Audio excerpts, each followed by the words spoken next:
嗱，咁我哋教玩後膊頭嘅喎，係三個機頭束。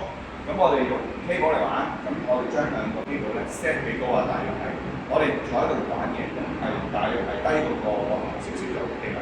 咁我哋揾翻張斜板啦 set 翻好大約90度啦。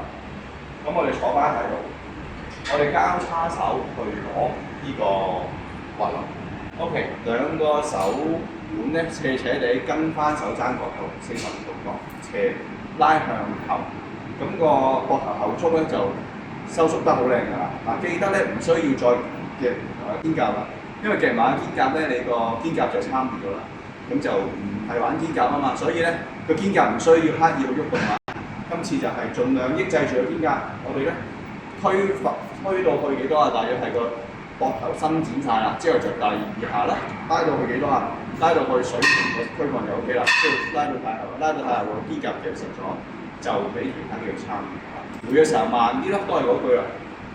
拉翻嚟嘅時候可以快少少，大約1秒，之後3秒放。